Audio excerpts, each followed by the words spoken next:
Sa likod. Video. Video. Hi.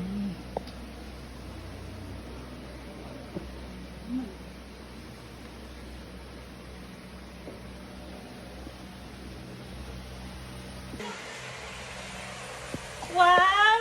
Ang ganda! Wow, ang ganda! Okay, video.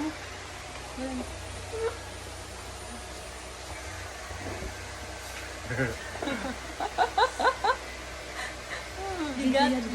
Ay, hindi ka lang picture. Sige, Yan na maliit, di ba? Hawak na mo. Buntakin mo na dyan niya. Maganda ba?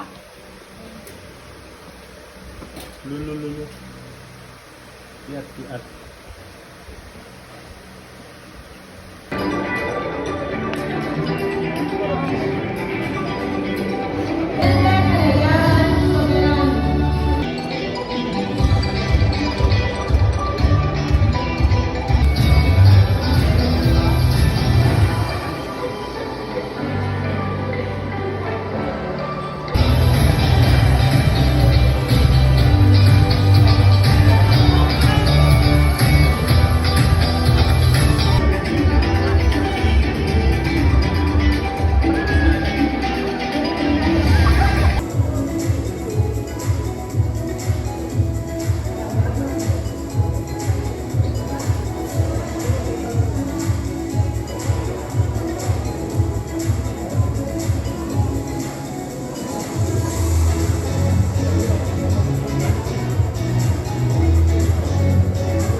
Please raise your right hand and repeat after me.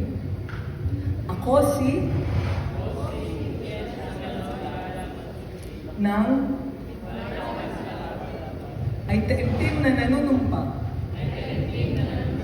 na itataguyod ko at ipagtatanggol ang saligang batas ng Pilipinas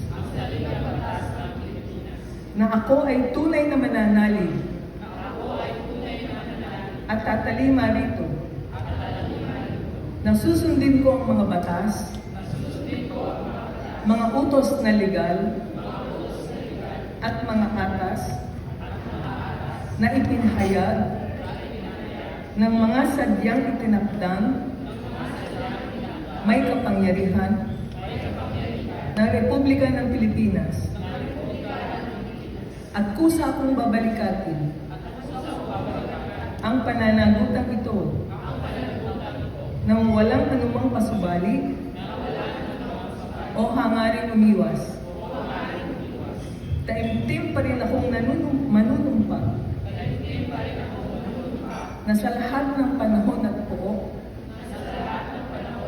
na kinaroroonan ay mahigpit akong manghahawakan sa mga ethical at tuntuning professional ng mga civil engineers sa Pilipinas at marapat kong gagampanan ng buong husay sa abot ng aking makakaya ang mga tungkulin at pananagutan iniatang sa isang itinakdang civil engineer. Kasihan nawa ako ng Diyos. Congratulations, Ms. Engineer. Congratulations, our third batch of inductees.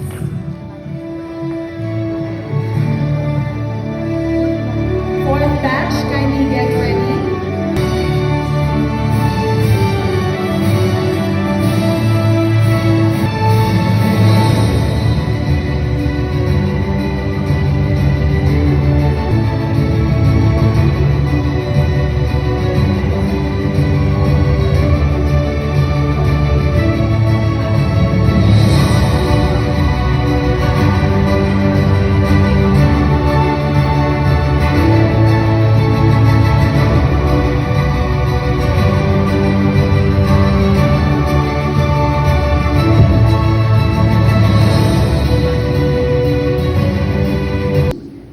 November 2023, 3 examinees were found to have small cell phones hidden in their underwear.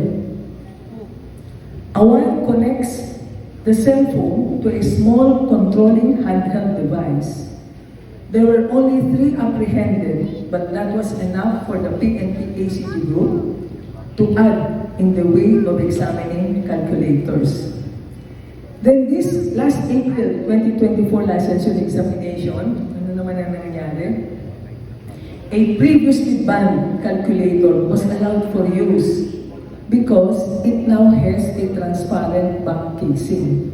So iniisip namin, since the casing is transparent, you can easily see if it has been tampered. Because what the calculators caught in 2019 had SIM cards hidden, mayroong bulak na nakatago under the cotton yung SIM card. But then the back cover was not transparent.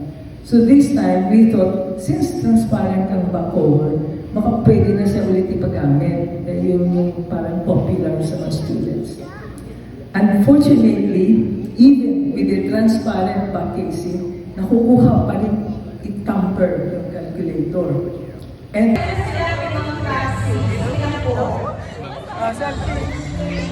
Video.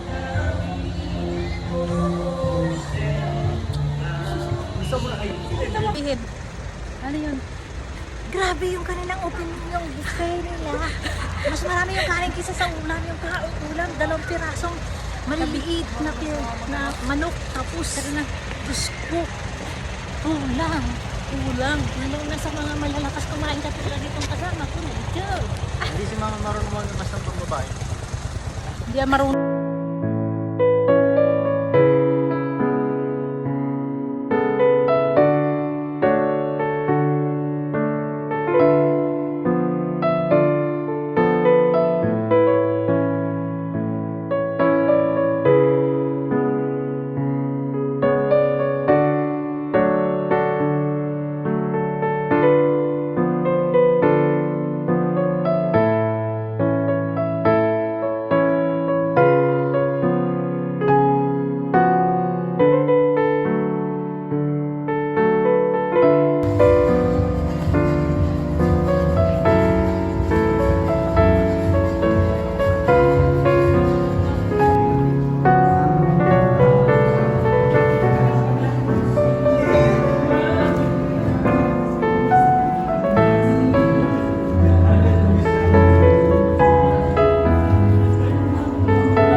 Ano naman yan?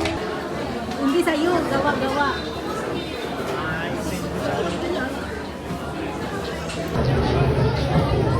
Hindi kayo makabot-bot. Sabi nyo kayo magbantay ah. Kaya. Dito, hi, ikaw. Hi.